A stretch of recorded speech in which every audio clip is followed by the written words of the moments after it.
Welcome to the Korea Society's Arts and Culture program. I am Jeyo, Senior Director of Arts and Culture. Earlier this year, Phaidon published this book, Korean Art from 1953, Collision, Innovation, Interaction. Lavishly illustrated, this book contains 14 essays written by leading Korean art historians and scholars, topics ranging from the 1950s avant-garde to the feminist scene in 1970s, the birth of the Gwangju Biennale in the 1990s and the lesser-known North Korean art scene, and many Korean-born artists who have emerged to secure a place in the international art world. We are honored to welcome two scholars who contributed to this book, who also served as co-editors of this monumental volume. Yeon Chung is professor in the Department of Art Studies at Hongik University in Seoul, and Kimberly Chung is assistant professor of Korean Literary and Cultural Studies at McGill University. Welcome to the Korea Society. We're thrilled that you can join us today, and thank you so much for this magnificent book. I want to start our conversation with the title of this book, Korean Art from 1953. I think anyone who has any knowledge of Korean history can probably guess why you start from the year 1953. But can you tell us a little bit about that year and what it was like in Korea and to be an artist in 1953? Well, I think 1953, for obvious reasons, it was the end of the Korean War, and you have the partition of the peninsula. So you have the beginning of what we would consider South Korean contemporary modern art. And you have the division between North Korean art and South Korean art, and also Japanese art. So it's always difficult to periodize, to mark a beginning, but I think in the content, we did try to complicate that idea. Carrie Park, who wrote the first chapter, and she talks about Korean modernism. You can see that the Korean modernist, the post-war generation, was actually much affected by Japanese imperial structures around art production.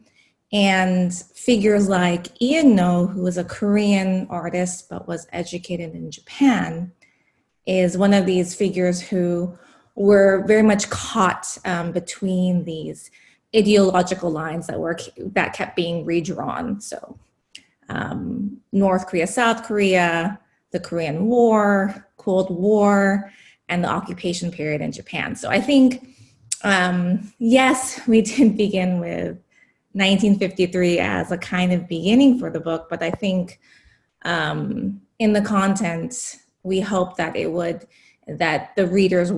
shine through that it is not such a strict periodization. But at the same time, we are considering probably starting from 1945 as well, because many books, when you think about post-war, in 1945, Korea was liberated from Japanese occupation. From 1945 to 1950, I mean, ideologically very complicated and a lot of conflict. So in terms of the art, we thought maybe it's better to start from 1953 to think about Korean modernism, and also post-war generation contributed to new idioms of abstract art and art informel in the 50s.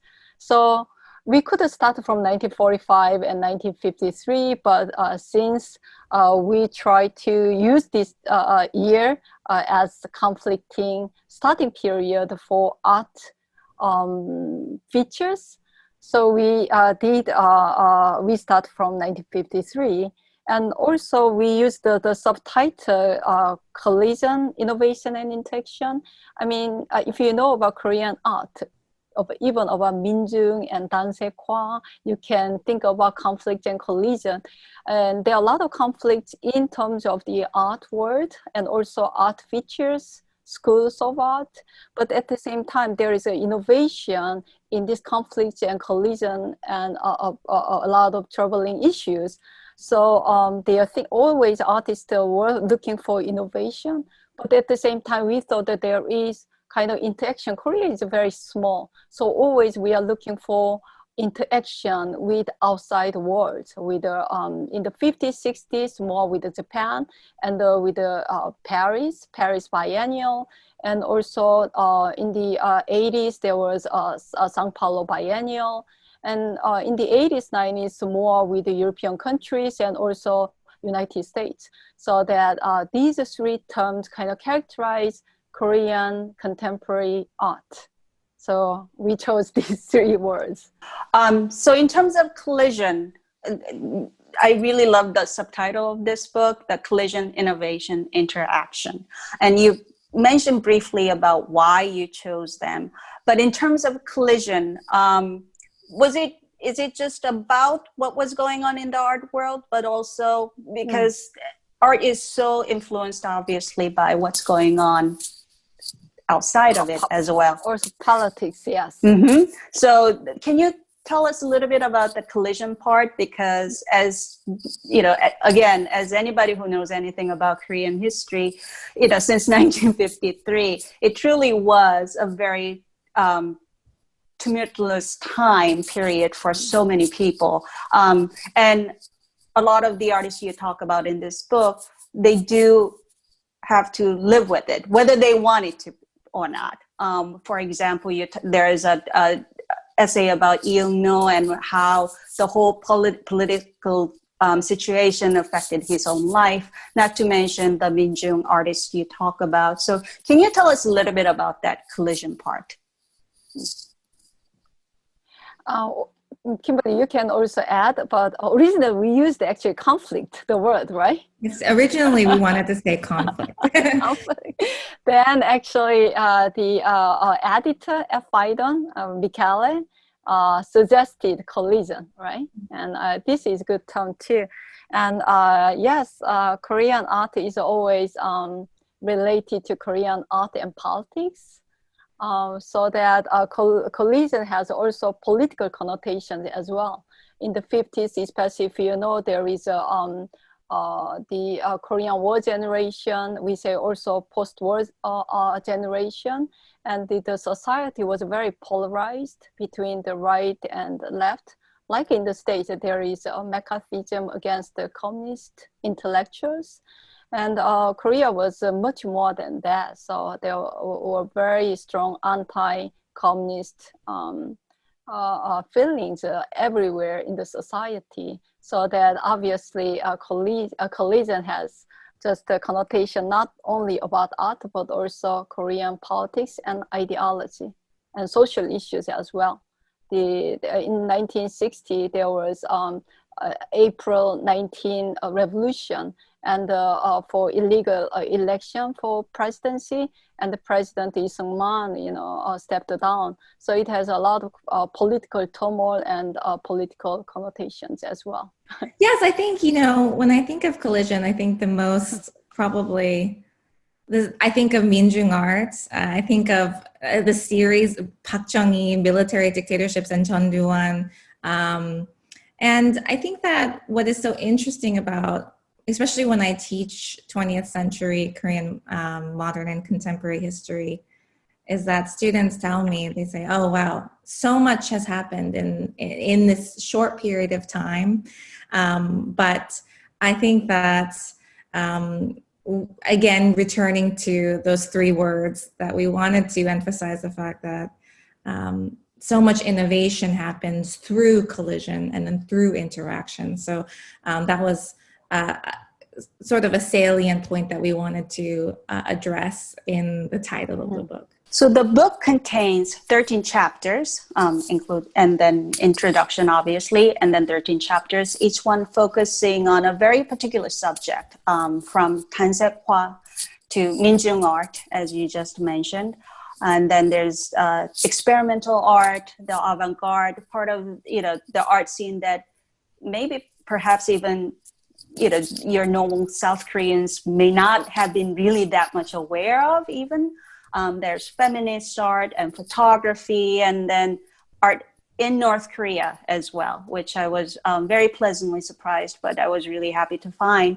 How was each subject chosen and why? Because even though this book is very comprehensive, I'm sure you were not able to cover every single thing that was going on for, over 60, 70 years. So where, as editors, where did you come from and how did you decide which subject to write about or to ask someone to write about?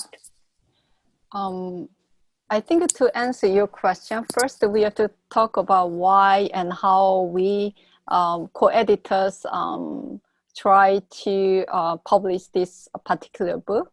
In 2015, actually, originally, Sun Jung Kim was director for the library for ACC in Gwangju.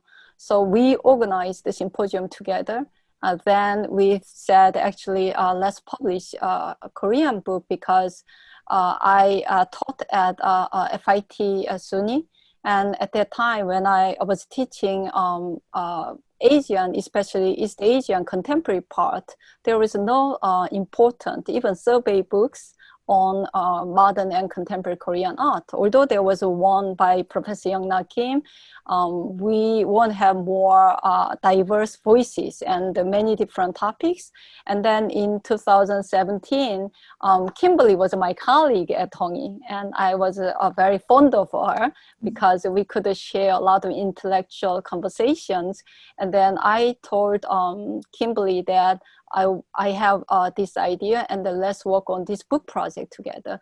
Back then, Keith Wagner was also my former colleague. So he wrote some pieces about a Korean film, and I thought it's very interesting. So 4 of us gathered, and then we formed a kind of committee as co-editors for this book.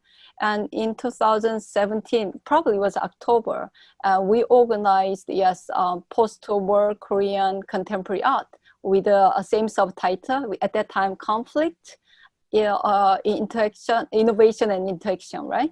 Then we had a 2-day symposium at LACMA. But before we had a symposium at LACMA, about 5 months, I think it was June or May 2017, at Hongik University, we had an internal workshop.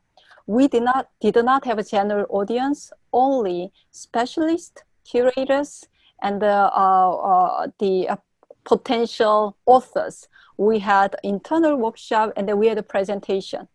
So it was very interesting because I think it gave a lot of feedback what to focus on at that time. And then usually we have a lot of monographs for individual Korean artists. Probably you know about Yang Haegyu Yang, who had exhibition at MoMA, and also Ibul Lee, who had also exhibition at MoMA. And Do Ho Seo, people know about him, and many individual artists. We have a great individual artist. However, we have no kind of very good, even survey books on modern and contemporary Korean art to look at complex social and cultural histories. So that we decided to have vernacular Korean modern art. At the same time, experimental art, not only Minjung and Dansekwa, because Minjung and Dansekwa, they are very well known. And we wanted to have Korean feminism. Of course, Ibul was a very important Korean feminist artist, but at the same time, we wanted to show kind of different voices, unhidden, kind of hidden, right? We want to discover some kind of unheard voices in the West, so that we try to include feminist art and also Korean media artists. Of course, we know Nam June-paik, but what's going on after Nam June-paik in Korea? And so we had this kind of internal conversations, and then we had 13 chapters. But we are very ambitious when we had symposium at LACMA. We even had, at that time, 19 chapters, right, Kimberly? 19 Yes, chapters. so initially our scope was much broader. We wanted to include architecture as well as film. Yes. But in final product, I think in discussions with the editor at Phaidon, Michaela, we decided to focus the book for now, for this edition, and to really kind of hone in on just art. Yes. So more focusing on visual art. So when we had a symposium at LACMA, we had two authors for Korean architecture, two authors about Korean film. And then, but for this book project, we did not have four chapters, but instead we added actually one chapter on biennial for globalization issues.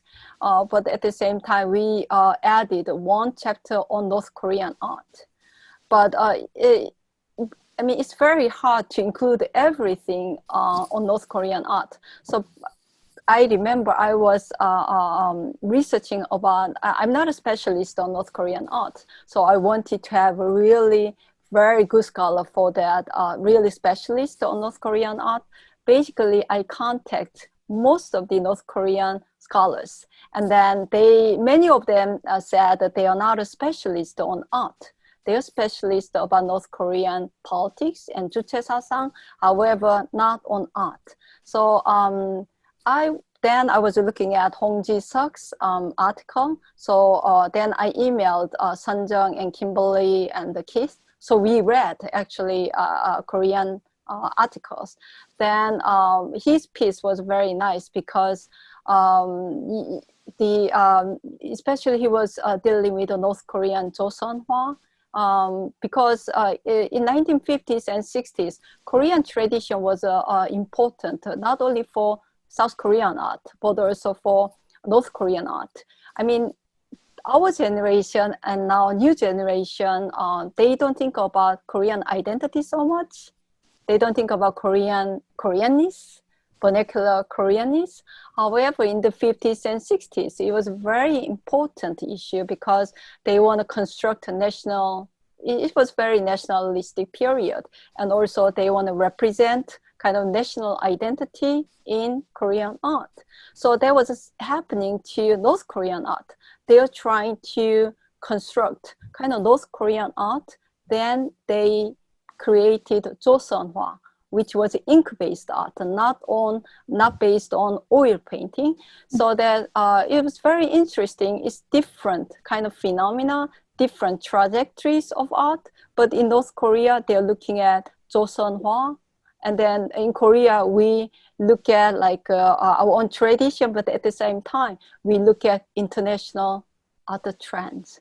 So I think just to add, I think that North Korean chapter, Hong, was so successful because also he brings in this aspect of technology, right? So yes, it was wonderful. I think when you think of, especially students, people who don't know a lot about North Korea, they think of North Korea or North Korean art as oppositional to technology, but the way in which he's so talks about how, you know, that it really is a kind of transmedial, that photography was very much influenced by Joseonhwa composition. And I think that was one of the strong points of Hong as a scholar. Yeah, because when you look at North Korea, we always think that technology is very slow and is behind. Yes. And then he was looking at how photography was mimicking Joseonhwa painting. So photography and poster and print culture and then Joseonhwa, they are all interlocked in the 50s, 60s. So it was a very interesting point. And I learned a lot while I was editing and on North Korean art. Yeah, it was really fascinating to read that chapter, but also it was a bit of a nice, pleasant surprise because as somebody from South Korea, who grew up in South Korea, when we hear Korean art, we automatically always think of South Korea. Maybe it's just our own vanity, and we don't really necessarily think about the art scene in North Korea. So it was truly an eye-opening experience to learn something about, the country right next to us that we really don't know much about. Yeah, exactly. But how important was it for you to, it sounds like, first of all, it sounds like there's another book you already have going with those 4 chapters that were not included. But how important was it for you to include North Korean art in the book that is titled Korean Art from 1953? When you say Korea, it has North Korea and South Korea. So that I think it's important to include North Korean art. Just when we organize each chapter, we are discussing where we place North Korean art. Mm-hmm. Do we place in part 1 or do we place it as a separate? So it was very interesting, even conversation among co-editors. So obviously, if we are interested in Korean art, we are interested in North Korean art, although co-authors are not specialists. That's why we found actually very kind of fine scholar on North Korean art. So when we are working on each chapter, co-editors, we were really kind of recruiting. We are really finding very excellent, scholar in that field. So then we have a really good essay to understand Korean art.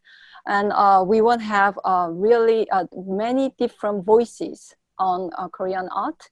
And at the same time, since we are based in South Korea, when you are in Korea, we can look at a lot of primary sources.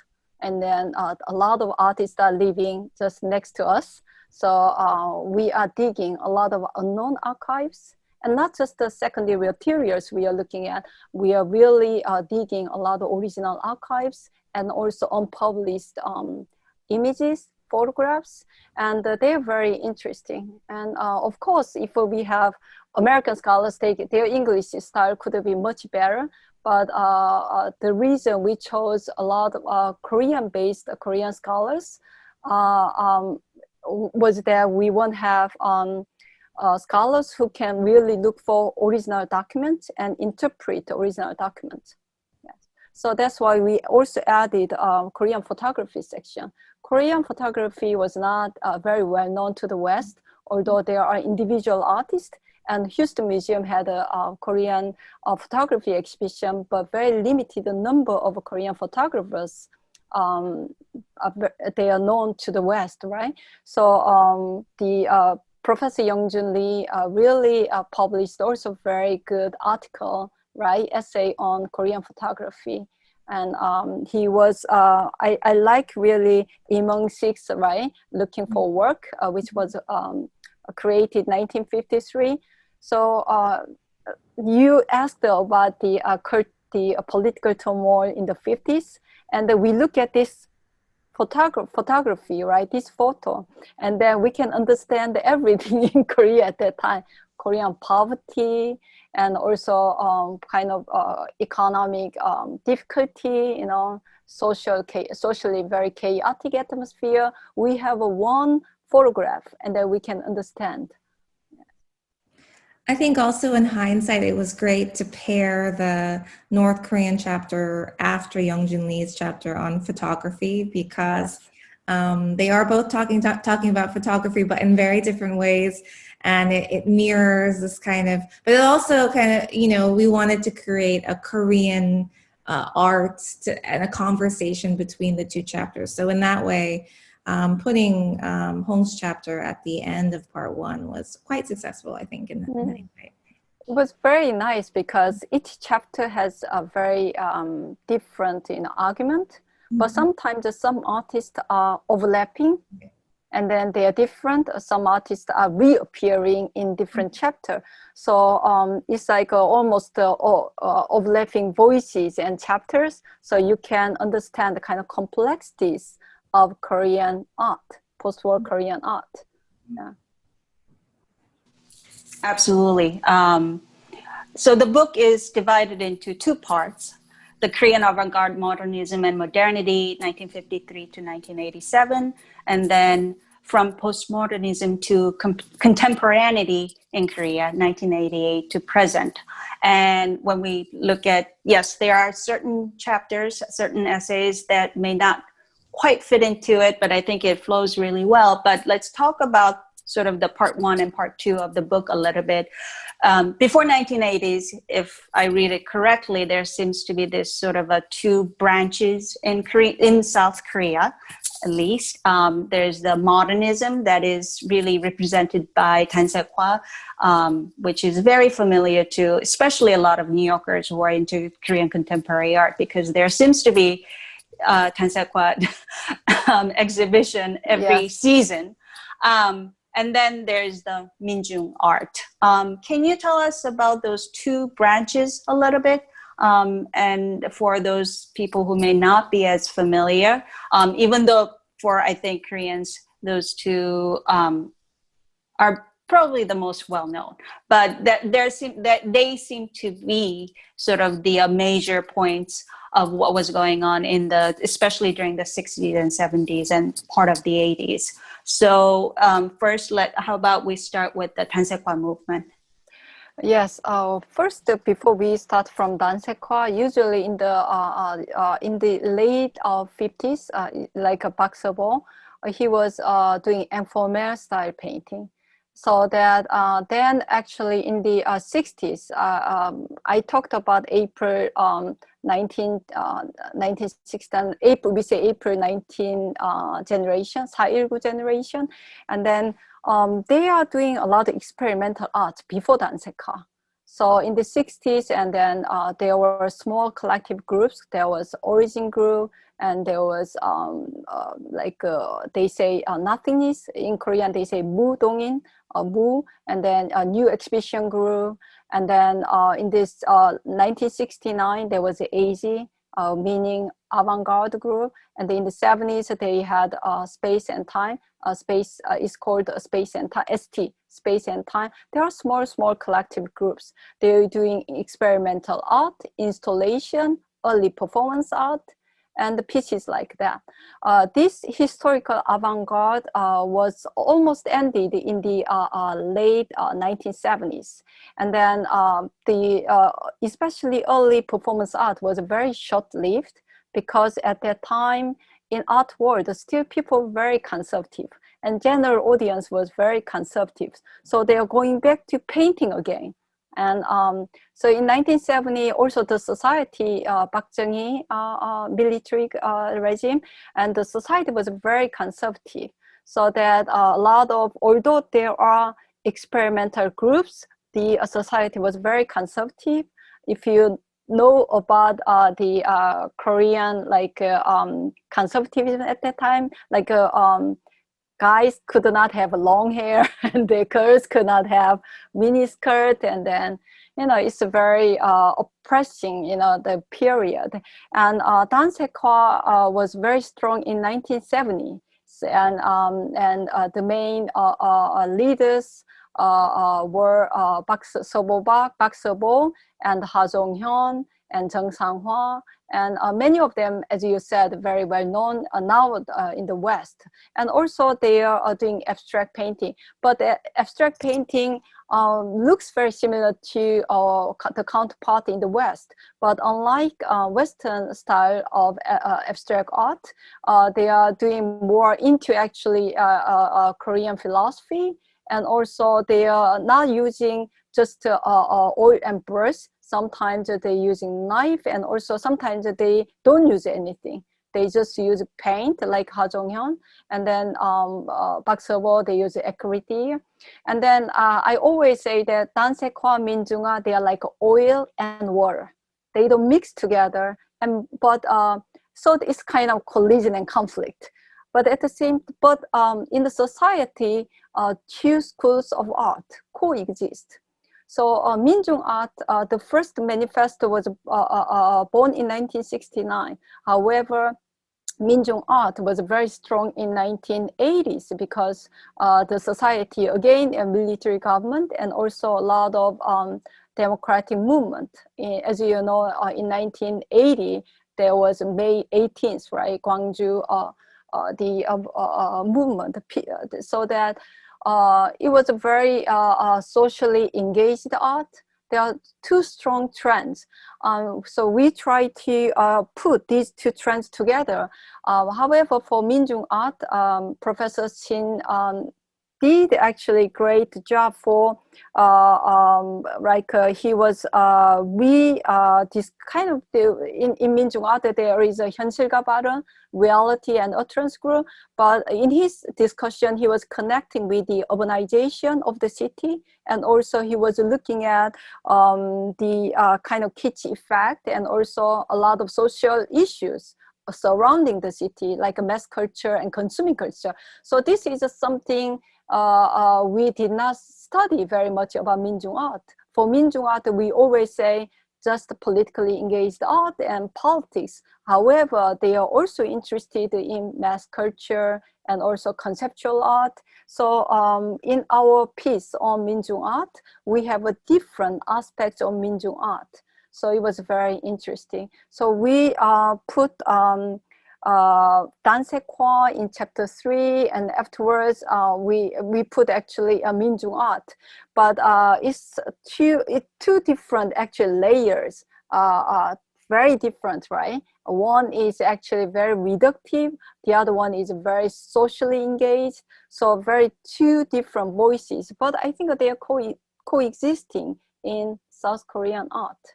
So that makes the art world very dynamic, at the same time very interesting. Then the part 2 starts around 1988. And again, we know why 1988, because that was the Seoul Olympics, when Seoul hosted the Olympics, which was truly an occasion that everybody sort of had a feeling that they have something invested in it, it feels like, at least in South Korea. And then with that comes certain changes in the society, such as one of the essays talk about how it was really difficult for South Koreans to actually travel before the Olympics. And around the 80s, the laws start to change, and that's when you could actually get passports so that you could travel. And then in the 90s, with the new the civilian government, people who are not associated with the military government comes in, and there's this drive for globalization and internalization and diversification. And one of the main part was played by all these exhibitions, biennials and other special exhibitions that brought not only Korean art to the world, but also brought world to Korea. So if you guys can, if you can tell us a little bit about what was going on in the early 90s and the changes that were happening and how that affected the Korean artists in Korea. Yeah, so no, as you put so well, 1988 was the Seoul Olympics, and it really was a kind of symbolic moment for South Korea after going through decades of a series of military dictatorships. You have a very different environment in the 1990s. In 1987, a successful democratization movement. And afterwards, yes, you have people being able to travel more easily, but also, and I think this is brought out really well in the chapters, that there is a lessening on restrictions of importation of Western goods. So you have an increase in a Western consumerism and consumerism in general. You have a burgeoning of, television, advertising cultures. And I think what we really wanted to capture in that second section is the kind of zeitgeist that began in the 1990s, where you have so many of what we understand Korea today to be beginning in that period. So Yeah, so 1988 is really kind of this turning point for what we understand to be 세계화 or Kim Young-sam's globalization policies. And I think, you know, what Keith and Sunjung are really pointing to is that this was both a top-down and a horizontal effort in terms of government, corporate sponsorship into creating these biennales and to globalize Korea from within. So you have both artists participating in overseas biennales as well as creating Korea, the space of Korea as a kind of internationally an art center, right? So both Sun Jung Kim and the Gwangju Biennale Media Cities holders really sort of talking about that interesting tension between the local and the global and how it really is well encapsulated in these creation of biennales. Mm.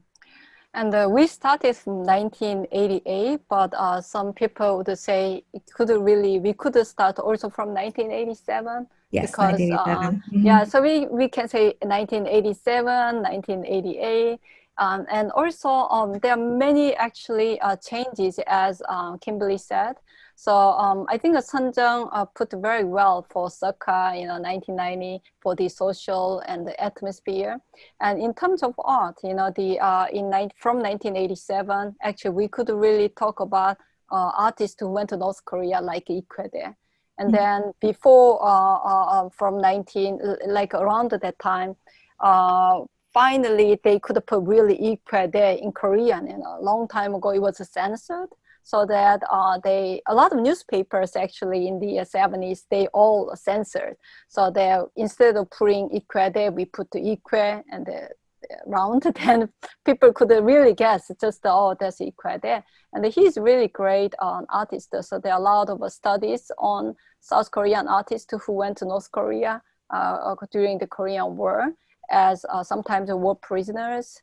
So that there are new studies like that. In terms of art, actually, we say new generation artist, new generation back then. So there are a lot of consuming and mass culture in the city, in the Gangnam area, and especially in Apgujeongdong, there are Hyundai department store, and also there in Apgujeongdong, there is a first American McDonald's.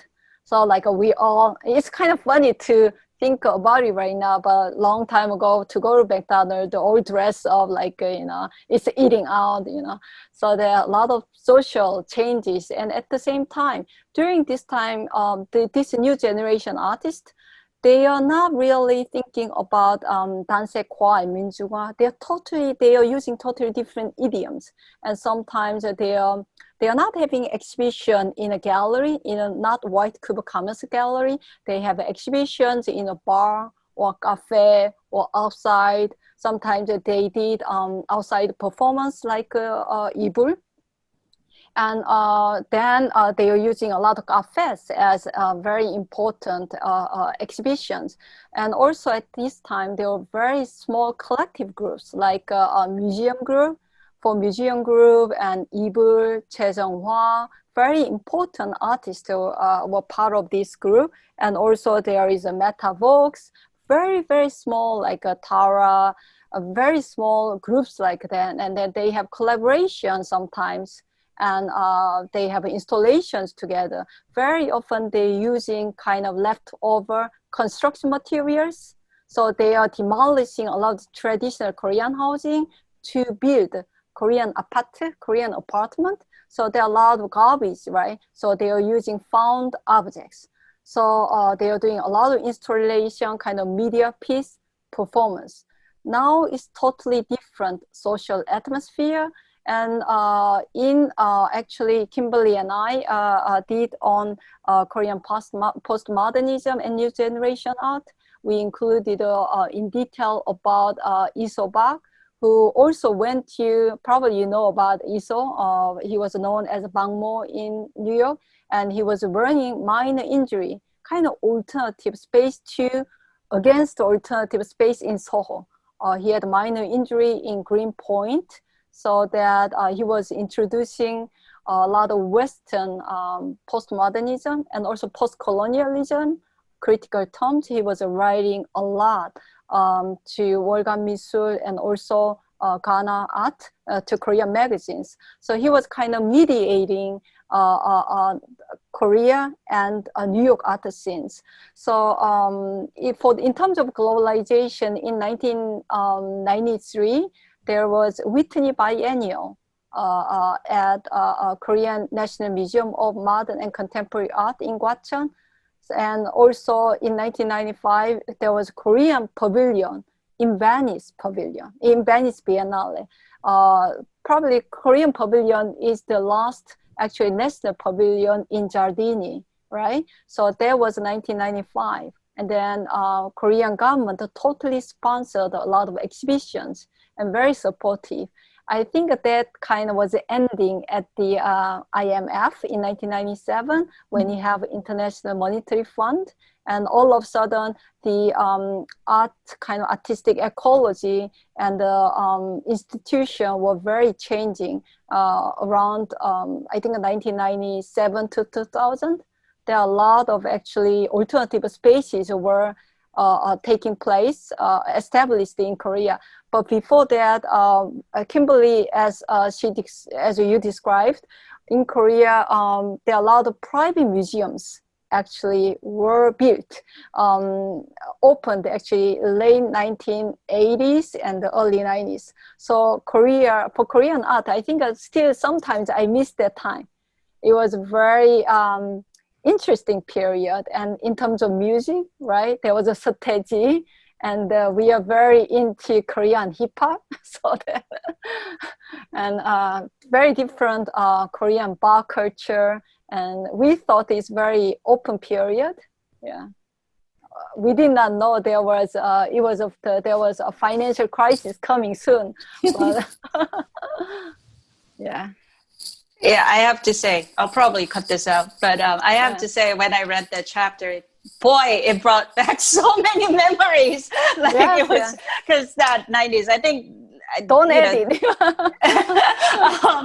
I think you're right when you said, there was really a sense of something's changing in the 90s. And I think there is this weird nostalgia about the 90s in South Korea right now too, even among the kids who probably wasn't even born in the 90s. There seems to be this real sense that was a really time when things were changing. And as you said, what is happening now with Korean culture, not just Korean art, but Korean culture in general, whether it's film or K-pop or what is, it really, 90s seemed to be the root of it all. But also your book's subtitle is Interaction. And one also gets a real sense from reading all those different chapters is how difficult it is to call what is Korean, quote unquote, because so many artists were constantly interacting with non-Korean world, whether it's Japan, Europe, and obviously America plays a huge role. And there are all these artists that you mentioned, such as Do Ho-seo or Haegyu Yang, who are very active in the international world right now.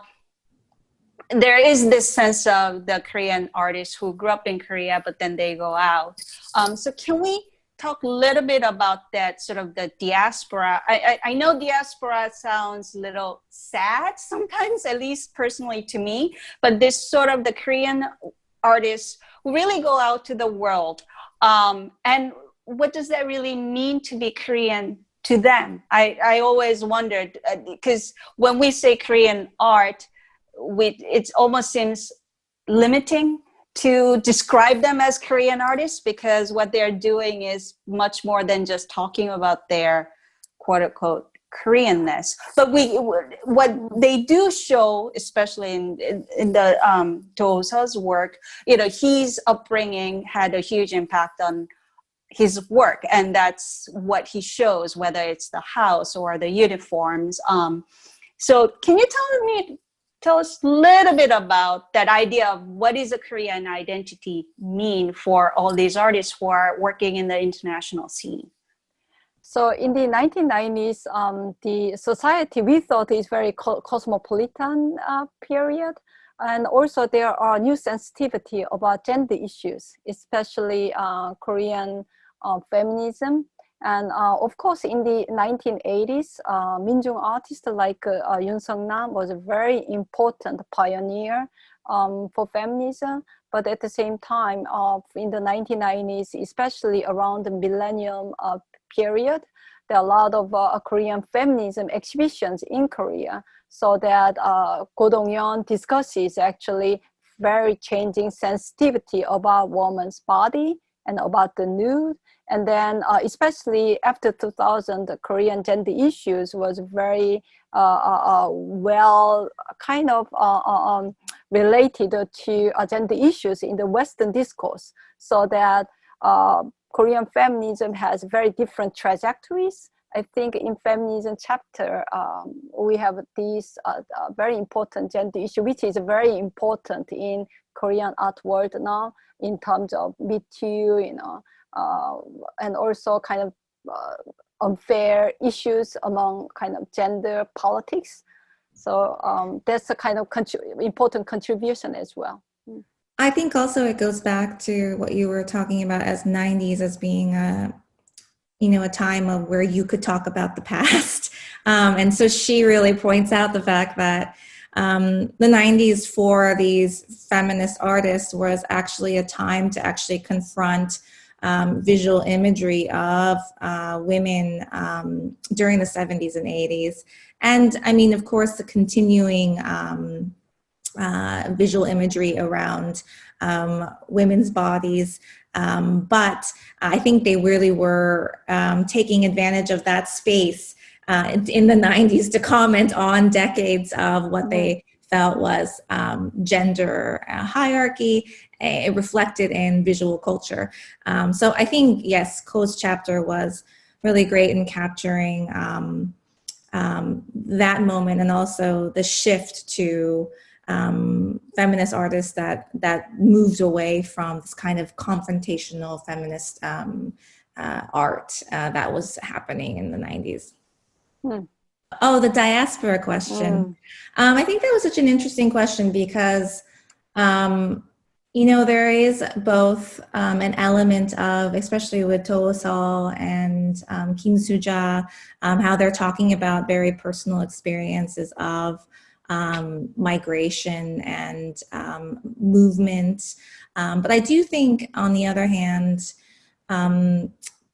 this idea of the nomad that they're really picking through and threading through their work is a very postmodern figure. And something that Kim Soo-ja's work points out is that this is a kind of a postmodern experience, and that she actually is making connections to, for example, how kind of globalization has forced the movement of people. And I think in that way, yes, both their work is both reflective of all these artists that went abroad to study, to do artist residencies, to create different homes in different places. But I think also they are kind of tapping into a very, very central shift under globalization, in which people are forced to move because of economic situation, refugees. So there are all these other different kinds of connections that are being made to this postmodern figure of the diasporic subject, right? And Kim Soo-ja, who studied actually in Paris, and she had a residency at PS1, and also she participated in very important exhibition, Cities on the Move, which was directed by Huan Lu and Hans-Uli Orbist, and she showed a very important kind of pottery piece on the truck for this exhibition. And also Yu Keun-byung had Gasel documentary exhibition, And these artists, in the 80s and early 90s, most of the important artists, they are trained in Korea. They went to colleges in Korea, but after 1995, many artists actually went abroad to study, and then they are exposed to exhibitions and residency programs.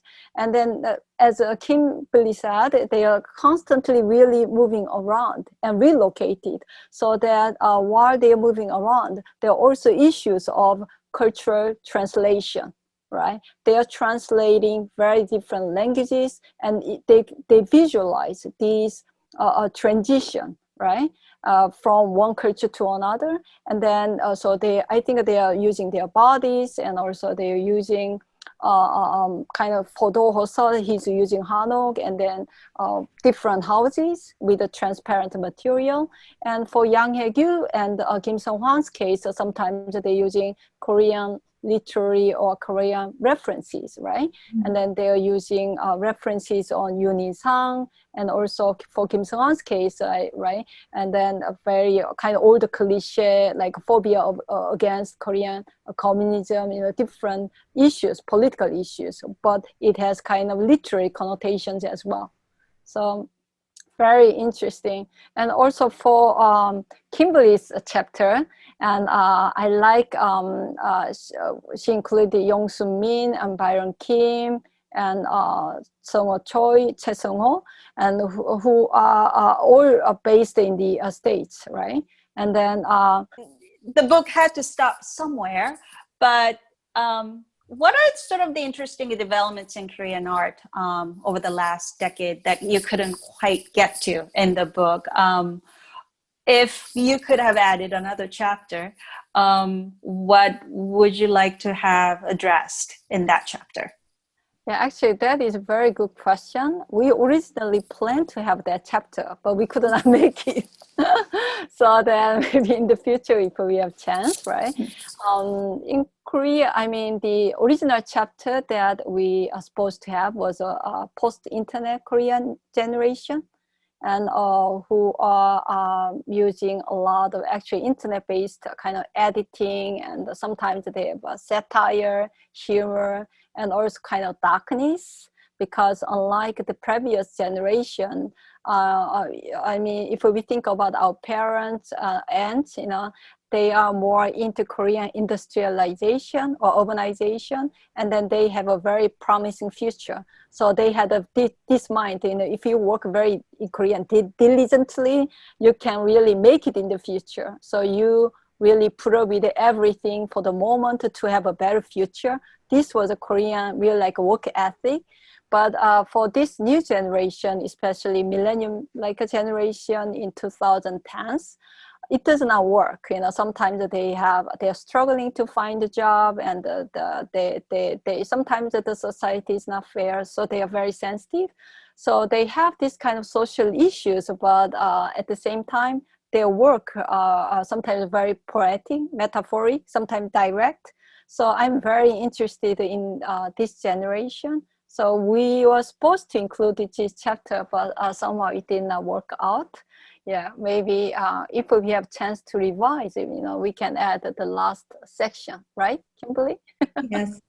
I think I also, in Dong-yeon Ko's chapter, she ends with this question about the Me Too movement, and how, there is such a distance between feminist artists that have moved away from a confrontational feminism in their art practice, and the activists that are really trying to fight for gender equality. And I think actually that chapter can really be updated, because as Yeon, Shim, and I know, our students at Hongik were so interested in very young, up-and-coming artists, students that are really engaging, actually, and actually utilizing and revisiting this kind of confrontational feminist imagery.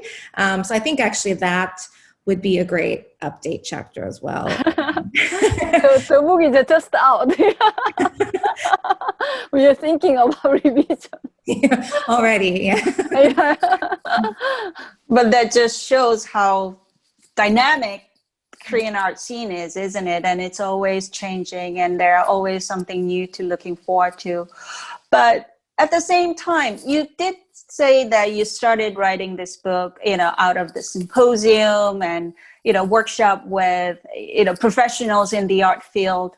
But the book is out there now. So when you were actually working on this book, who was sort of your target audience that you had in mind? And did it change while you were working on it? And now that it's out, has it changed? Or is it pretty much who you thought it would be? And did that thinking about the audience itself, did it influence any of the content or how you structured the book at all? And I guess, sort of we can end with the, what would you like the general reader who has very little knowledge about contemporary Korean art? Although I would think that somebody who picks up this book would be somehow interested in at least Korean art or in Korean culture. What would you like the general reader to learn from this book? I think we came at the book with a very, we're both professors and teachers of Korean culture. So I think that we really sense the lacuna, the huge empty space about where a book like this should be. And as in teaching in North America, students often came to me bemoaning the fact that there wasn't a kind of reference book to look at for Korean contemporary art. And so we came at it from that need, but also just acknowledging the fact that Korean art, as well as Korean pop culture as part of Hallyu, has become very, very globally popular. So there would be a wide audience, curators, specialists, but also just people very, very interested in Korean art. And I think it affected probably, we wanted the chapters to be informative, very academically rigorous, but also the book to be as comprehensive, so a beginning resource for perhaps researchers who are looking to find and actually will appreciate our uncovering of these hidden artists that perhaps are not known to the Western world, and also for the book to be, and this is all due to Yeon Shim's hard work, her archival work, finding these images to be beautiful, to be really showcasing this beautiful range of Korean innovative art. And I think we wanted to hit those points in creating this book. And Yeon Shim, you can add. Yeah, first of all, I think I like to thank authors and also co-editors. So we had a really wonderful collaborating together. And when I was reading some reviews, it said scholarly and lavish. So that was really, I really just appreciating, because it was our effort to realize. So first, we like to be academic, but at the same time, it's not too difficult with a lot of art historical jargons. And so it could be very good introductory, but at the same time, not too shallow. So that we won't have a lot of in-depth footnotes and the notes, so that if they are interested in certain topics, they could see really original materials. And originally, when we contacted Phaidon, we saw some samples so that we won't have really a lot of reproductions. But in art history, if we have a lot of reproductions, sometimes we might think it's coffee table, but we didn't not like to be a coffee table, so that it has a lot of not only information, sometimes we have interpretations as well. So then when I contacted actual publisher, it was very hard to find very good publisher which can manage a lot of images. And usually, in general, per chapter, they allow about 5 images. Yeah, but in our book, each chapter has really at least 15 images, numerous images. So sometimes people can look at images, and then it's like they are in a virtual museum or a virtual gallery, so they can see really many different layers. So that, I mean, if we think about that aspect, I think we are quite successful about that matter. So that it has a really good also resources. And this was possible because a lot of artists really, they are opening up their archives and photographs. They allowed images. We had a lot of really very interesting artists and galleries and estates, artist estates. But at that time, I received a very good grant from CAMS, Korean Art Management, and then this grant specifically used for color reproductions. So that I'm very grateful for this grant from CAMS. And it's an absolutely beautiful book. So can you tell us a little bit about the design and who did the design? And did you guys have any input in how the book appears?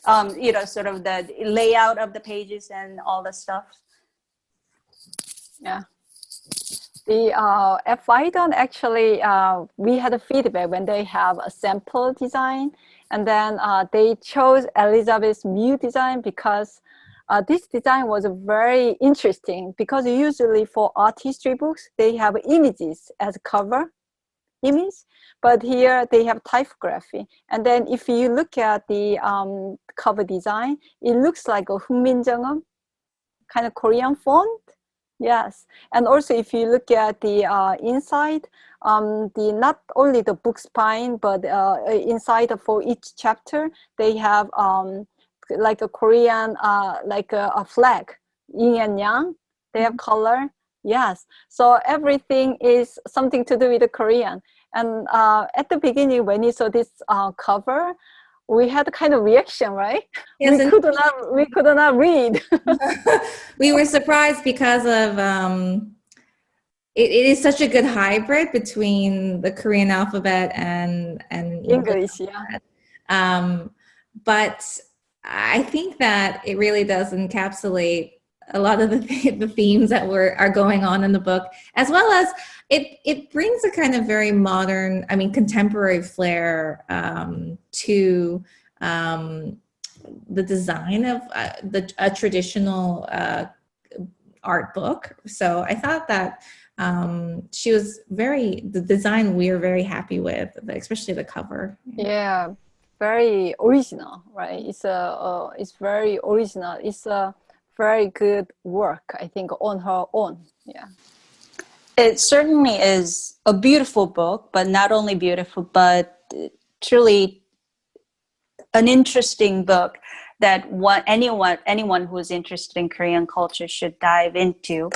And I do really hope that all these revisions and perhaps a sequel to this book is coming out pretty soon. I know it's a lot of work for all of you, but thank you so much for this wonderful, wonderful introduction to the contemporary art in Korea, and for all your hard work that we can all enjoy now from Phaidon, Korean Art from 1953.